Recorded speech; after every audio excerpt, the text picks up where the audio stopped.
one should get married and have one partner, and that is called regulated life. Not like having relationship with 10, 15 women and all that, right? That is same as animalistic, as per Bhagavad Gita. Then the next level is karmakand, where we have desires, but we fulfill them by following the Vedic scriptures. So until one reaches that stage where they think, I've been doing this for so many lifetimes, same thing again and again, you know, so then by the mercy of the Lord and the devotees, one day realizes, no, there has to be more than this. There has to be some spiritual goal in life. It's not like if someone starts practicing spiritual life, straight away they are a perfect person.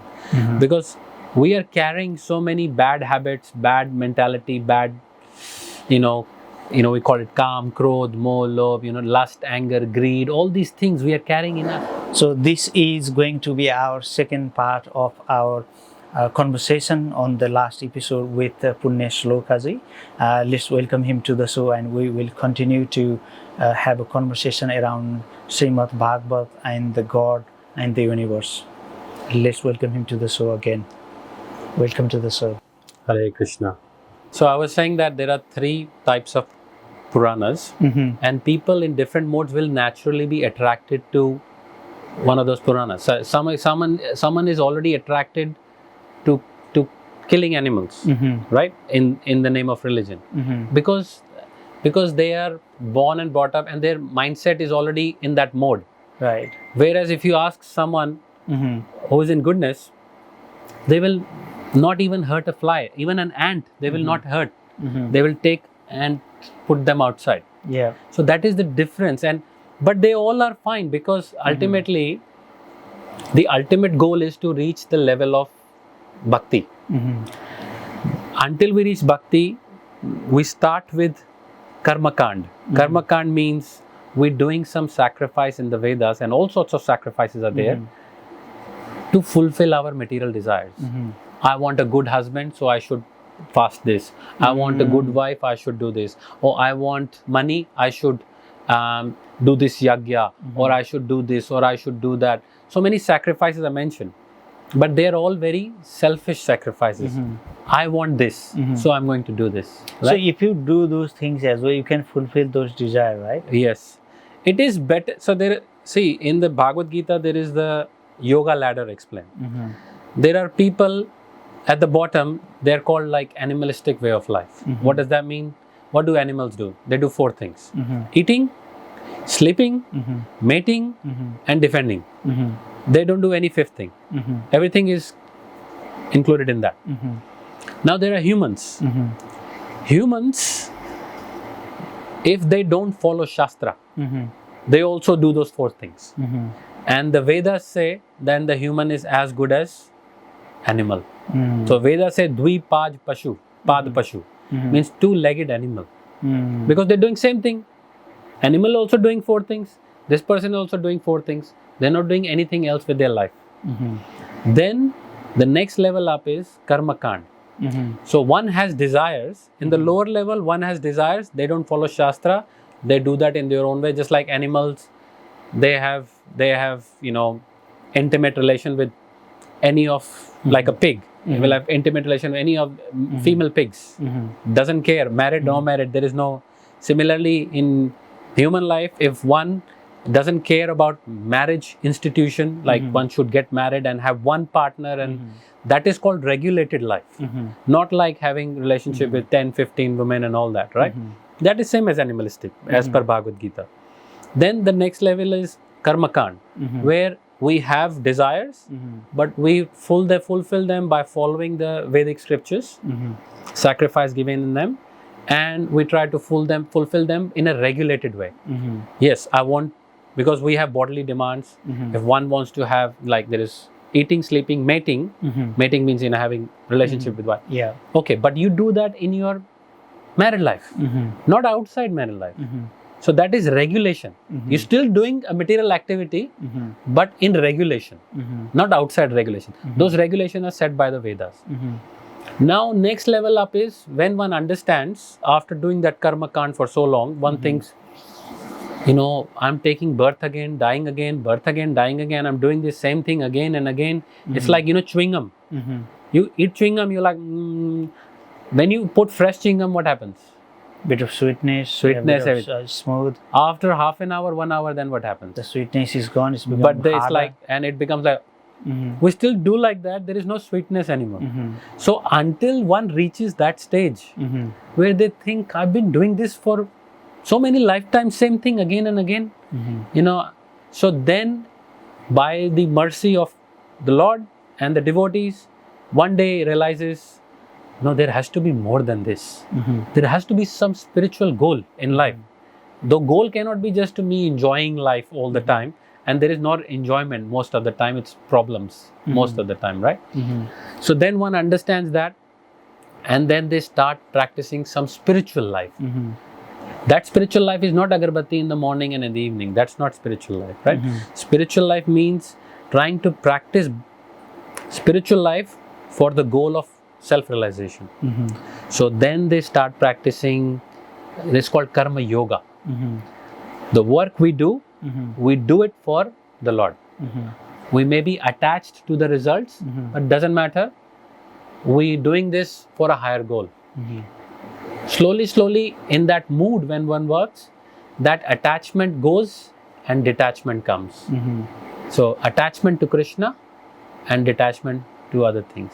And then one grows and grows and grows. That's called bhakti life, when one sincerely starts to practice. So part of that is we read Bhagavad Gita, we take association of devotees, we go to the temple, do some seva, we do some chanting, we chant the Hare Krishna Mahamantra, we cook prasadam for Krishna. Slowly, this mindset of selfishness turns into selflessness.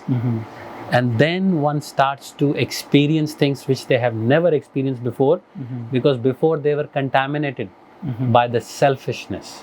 That's why do you think there are like some big spiritualists, they have left everything and they're still in ecstasy. How come they are in ecstasy when they don't have all the things which people in the world are running after, money, fame, this, that? They don't have anything. No. But they're always very calm and happy and satisfied. Why? Because they have got something very higher taste. Then this lower taste doesn't attract anymore. Most of the success people and those high achievers in materialistic world, they are a more powerful soul, or they have done something good on their past life, or it's because of their mindset and their hard work. So there are people who have different, you can say, qualities or attributes and qualities. Some are very good in business, some are very good in, they can. So Krishna says in Bhagavad Gita, Lord Krishna says, even intelligence comes from Lord Krishna.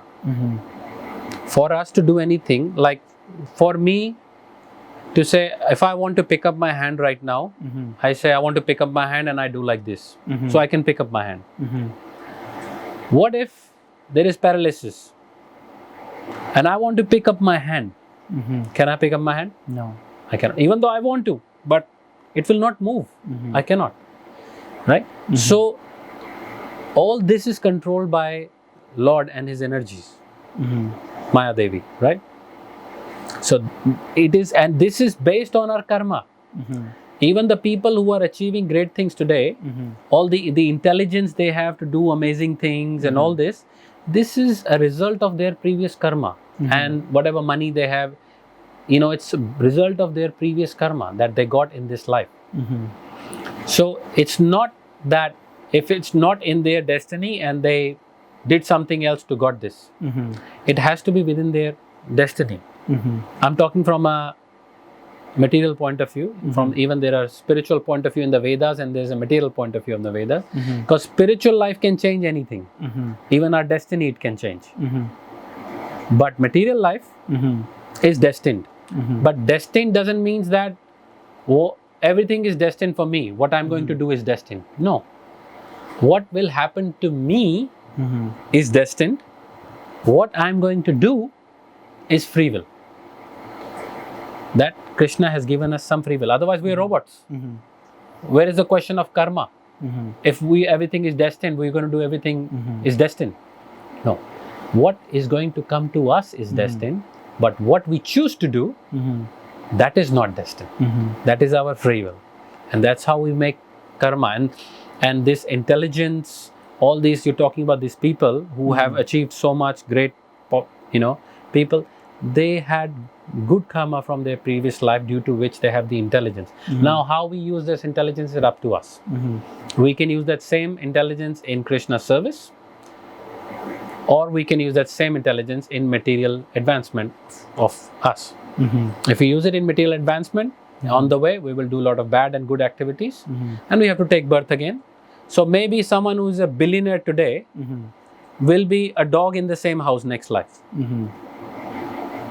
So what's the use, right?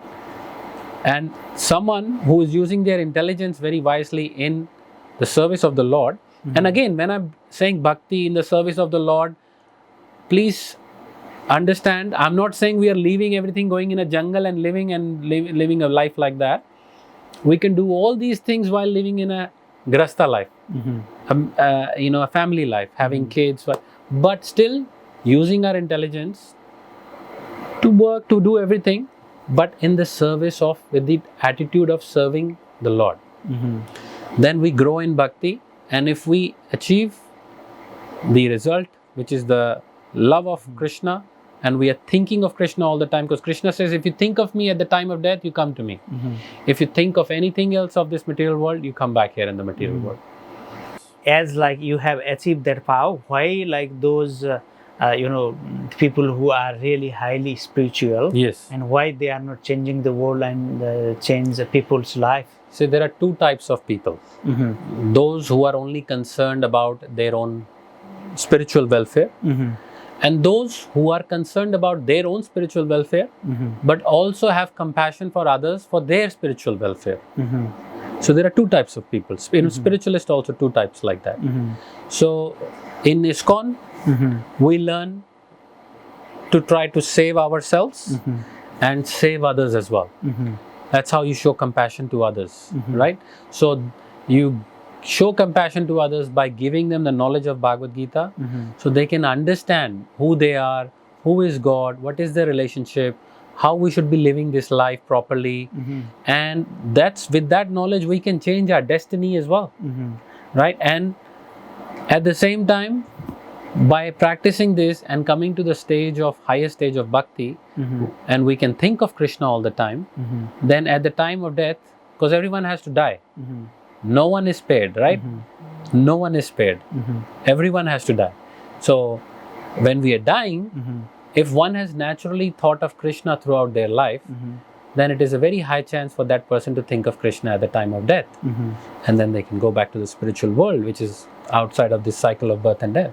Whereas if we have spent our life only thinking about material things, property, this, that, even people, this, that, whatever, and not think of Krishna, then we come back again. We come back again in the material world. So you think whoever is practicing spirituality, Yes. whatever they have, whatever they are happy, Yes. and They should be happy, because it's not like if someone starts practicing spiritual life, straight away they are a perfect person. Because we are carrying so many bad habits, bad mentality, bad, we call it kam, krodh, moh, lobh, lust, anger, greed, all these things we are carrying in us from so many lifetimes. So when we start spiritual life, doesn't mean overnight these things will go. By practicing, gradual practice, that's why it's called practice. It takes time, but don't give up. Keep practicing in the association of those devotees who are practicing very sincerely, and stay in their association and practice very nicely. Then slowly we gradually grow to the point where now we have given up all these anarthas. These are called anarthas, unwanted things, and we develop love for Krishna. And at that time, we are free in terms of nothing of this world can give problem to that person. Nothing. But until such time, that person has to go through the fight internally with its own mind, and because mind is habituated to so many things, and suddenly you asking the mind, hey, not to do this. Suddenly someone has been drinking all their life and say, hey, don't do this. So it takes time. By practicing, by chanting, by good association, then one can give up these things and one progresses very nicely. So it's a gradual process. So, some people also say there is power, there is mantras, Yes. there is black magic, Yes. and those kind of things. Yes. Do you believe on those ones? Those Of course. are really there? In Bhagavad Gita, Yeah. it is there. Chapter 17, Lord explains. I remember I said 3 types of worship.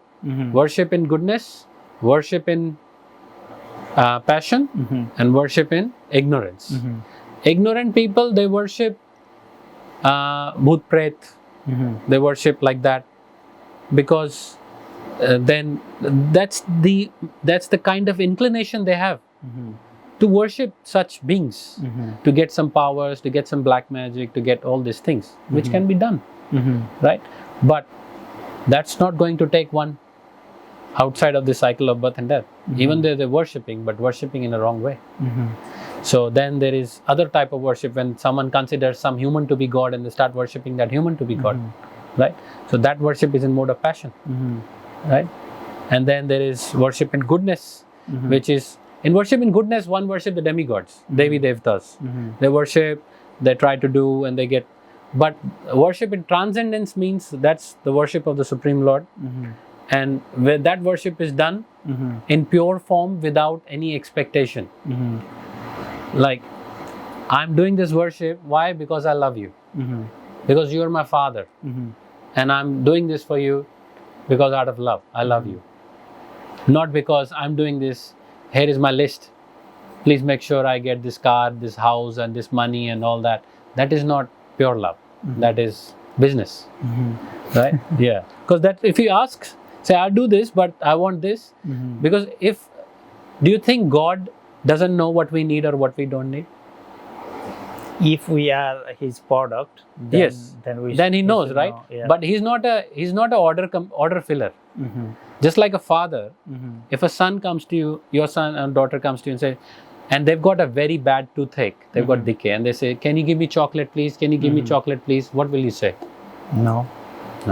So if God does that sometimes, because we are asking for something which is not good for us, we don't know, but he knows. And then when we don't give, when he doesn't give, then we say, oh, there is no God. Let me go and find some other God. Just like kids do.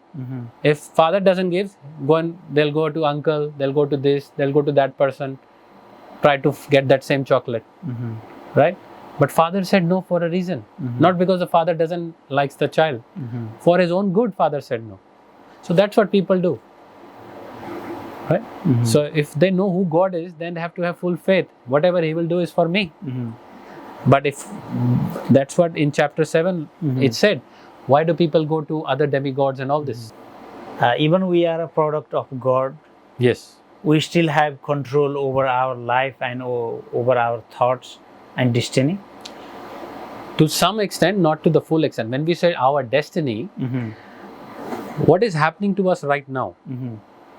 Our financial situation, our health situation, or whatever situation, is determined by what we did in the past. That's done already. So we are going through that right now. But what we are doing now, this is our future.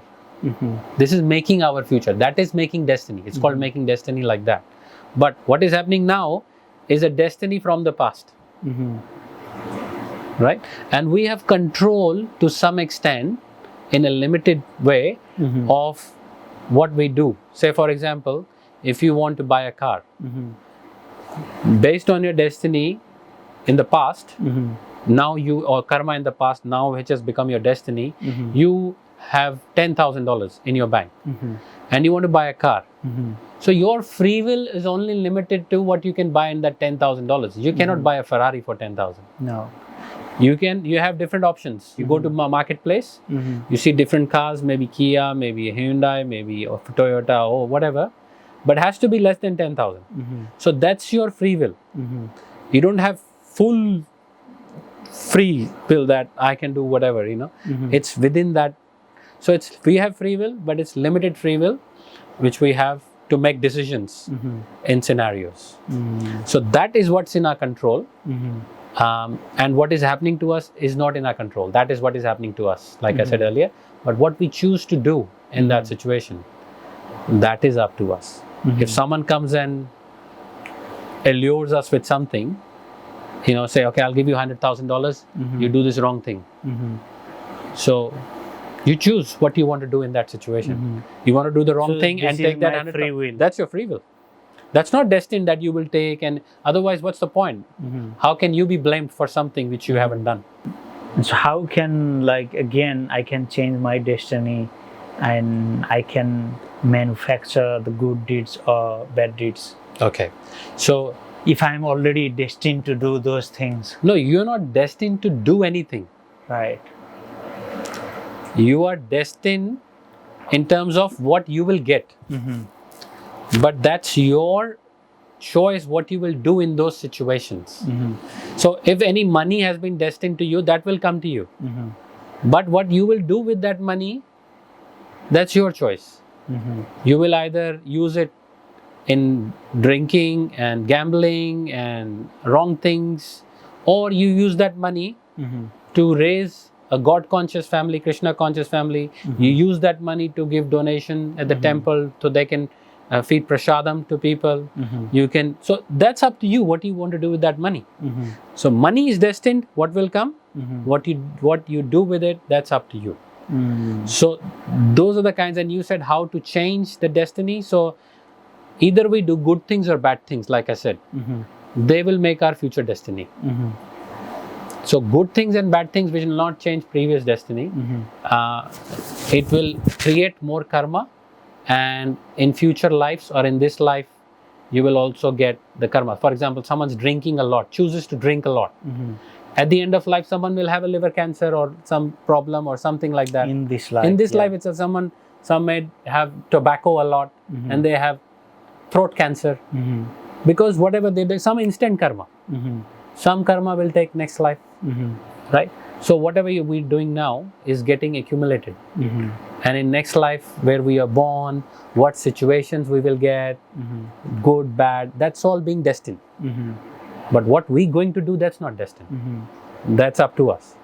And using that free will, we can change our destiny by performing spiritual activities. Only spiritual activities can change our destiny. But we need to understand what is a spiritual activity. There is Buddhism, there is Christianity, there is Muslim. There were like a humanly figure, and they said we have to follow the God and what they are saying, then we can control those kind of things. But I think it's not beyond the control of one man power. One person can't handle this. So there are lots of pathways. So when you say, and how? Sorry, go on. How do I, find out the right path?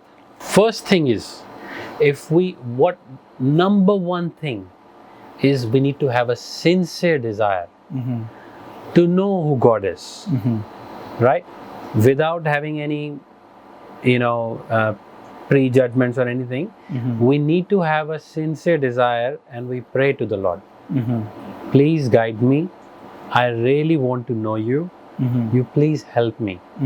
Number one thing. This is the number one thing. If we do this one thing, then Lord will help by sending the right person, right place, right time. He will guide us. Lord Krishna says, chapter 10, he says, those who are devoted to me, I give them the intelligence by which they come to me. He gives the intelligence by which we go. We cannot create our own intelligence. He is giving the Shastras, he is giving Bhagavad Gita, he is organizing everything for us. All we have to do is have a sincere desire to know him and not get allured or cheated due to having material desires. Because usually people say, I go this path. They don't usually go to get spiritual mostly. That I want to advance spiritually. They go wherever they can get their material desires fulfilled. Oh, you went there and you got a car from there, or you got a house from there by praying to this person or this place or something. Oh, this place must be good. Let me also go there. Now, that kind of person will not understand God and will not be able to reach God.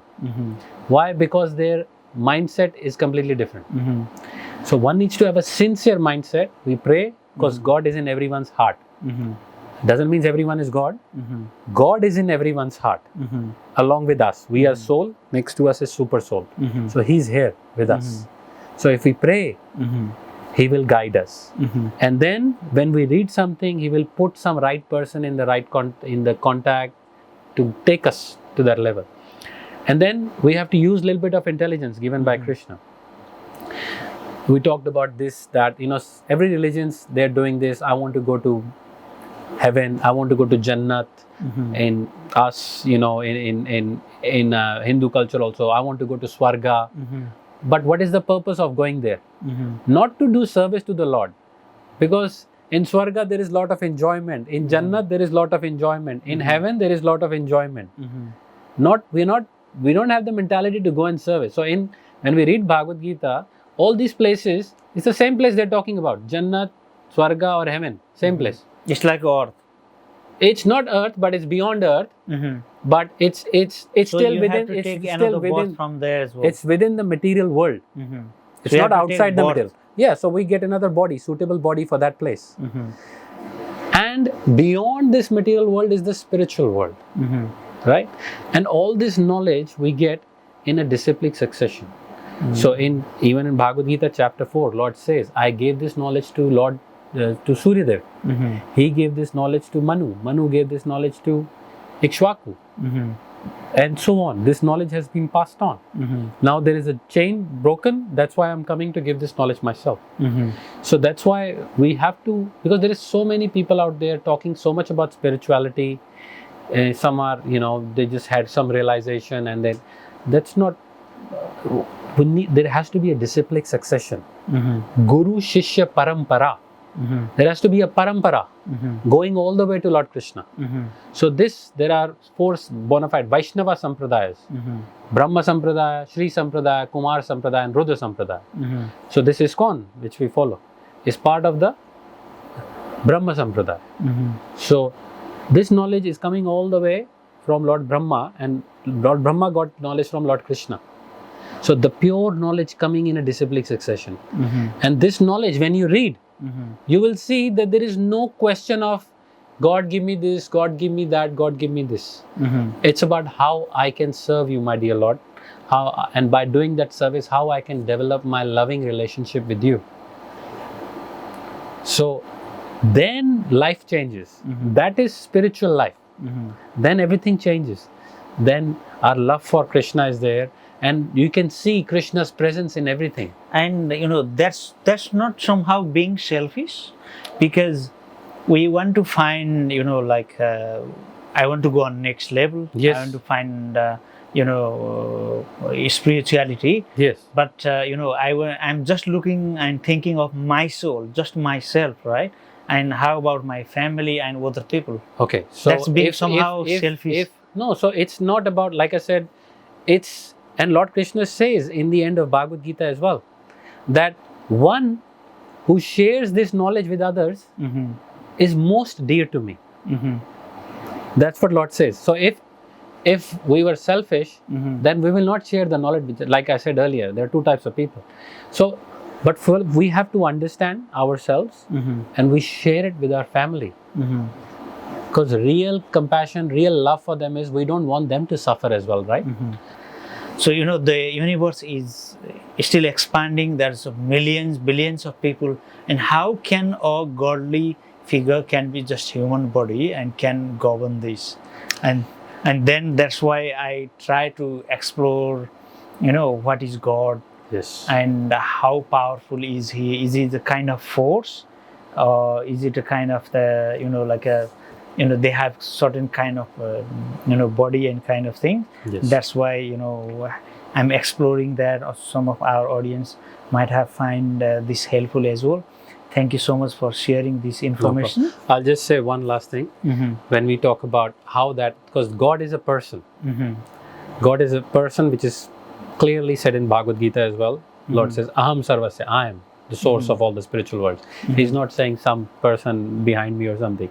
So God is a person, and He lives. He have a human body. He has a human-like body. Like I said earlier, his body is not like ours. If we cut, there is blood or something like that. His body is made of Satchit Ananda. Yeah, bliss, knowledge, and eternity. That's his body. So his body is like that, and he lives in the spiritual world, and we are all in the material world.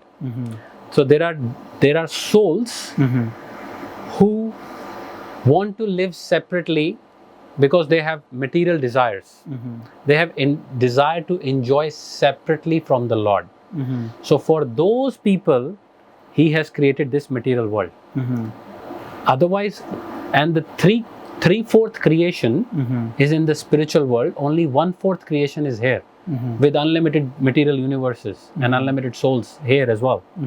So those souls who want to enjoy separately from him, they come to this material world, and he has created all these different varieties for them to fulfill their material desires, which we are trying to do.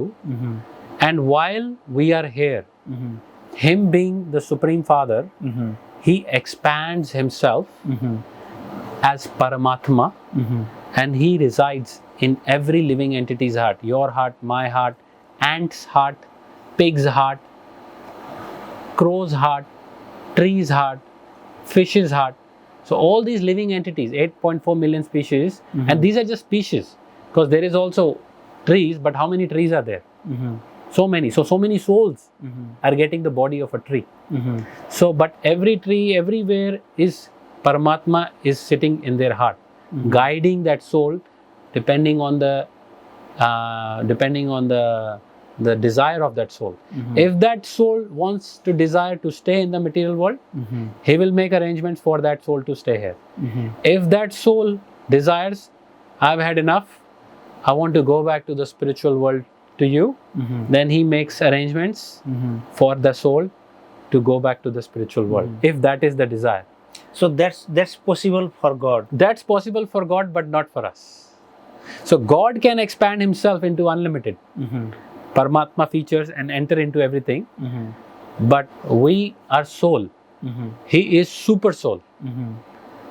So that's why we are limited. We are like a drop of the ocean, and he's the ocean. The size of the soul explained in the Vedas is 1/10,000th part of the tip of the hair. So you take one hair on the tip, you divide that into 100. You take one, you divide that into 100 again. So that one tip is the size of a soul. That's how big we are. This much. And Lord is unlimitedly big. But he can become smaller than the smallest. He can become bigger than the biggest, because he's the Supreme Lord. He can do anything. You don't think like that could be just a myth? Why is it a myth? It can be just an imagination, like, I can, This is not based on someone's imagination. This is based on the scriptures. So even when you go and study science, you go and study medicine at the school. So when you are studying medicine, they are saying in this body, and when the body works like this, it reacts like this, or there is a reaction like this. And then if you say, but don't you think it's a myth? If you say this is a myth, I don't believe it. Someone has put in the book, but I don't believe it. But people who are going to the uni, are they believing that knowledge or not? They are believing that. They are believing that knowledge, right? So similarly, but for them to experience it, what is required? What is the qualification for that person to experience it?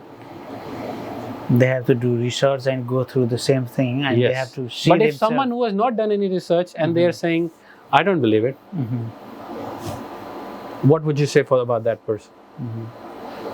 If you don't see, don't see, then don't believe it, right? But does that mean that thing does not exist? No. That thing exists. Right? So one has to do the experiment and work, and then one can see and understand that thing. One cannot just sit back and say, I don't believe it. So similarly, this is, I said earlier in the podcast, that spiritual life and to understand Krishna is not so cheap. Not anyone can just say, I don't believe God, I don't believe like is it. What qualification have that person got to understand that. No qualification yet. However, there is a method, there is a process of bhakti given. Then, like for example, I'll read. Here is chapter 18, verse number 55, right? So what does Lord says here? So you have on PDF? Yeah. One can understand me as I am. You can read it. As the Supreme Personality of Godhead. Who is saying? Lord Krishna. Only by devotional service. And when one is in full consciousness of me, by such devotion, he can enter into the kingdom of God. No one can just understand by philosophizing something or mental speculation, or maybe God is something like this, or maybe God is something like that, or maybe there is no God, or He is God, or is that God. It is all mental speculation. Right. But until we follow the process. So let's say you achieve Bhakti? spirituality and Yes. bhakti. Yes. And what's the relation you will make with God? So What's it is. There are five prime relationships, but mainly we focus on four. Sakhya, Dasya, servitude, like Hanumanji.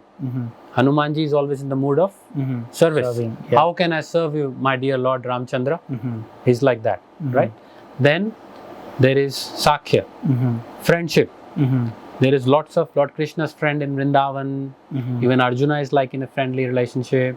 So one can develop a loving relationship with the Lord in friendship.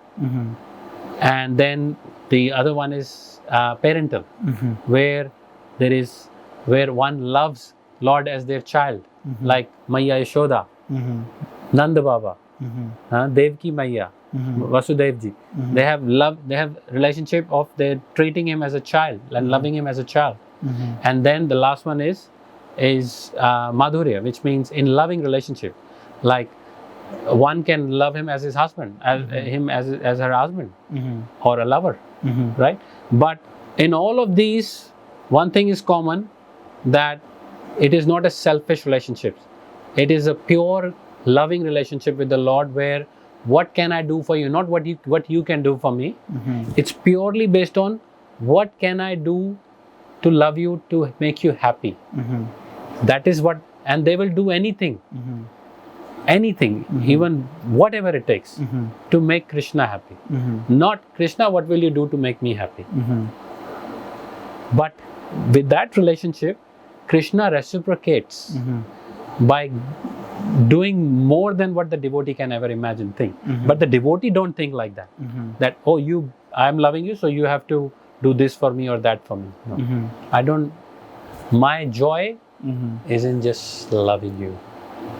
If you can give me the details or any description, Sure. we will put your description and where the audience can find and know about you and the ISKCON as well on our show description. Sure. And so how we will get the response from the audience, and if Yes. we have some things come up in our mind, maybe we'll sit on next episode as yeah, well. Sure. I No think it's problem been at all. like nearly 2 hours now, and I really love to have more chat with you, but Yes. we have Absolutely. some social responsibility as well. Sure, absolutely. We have to yes. do that, and Yes. thank you so much for being here. Thank you Hare very Krishna. much. Hare Krishna.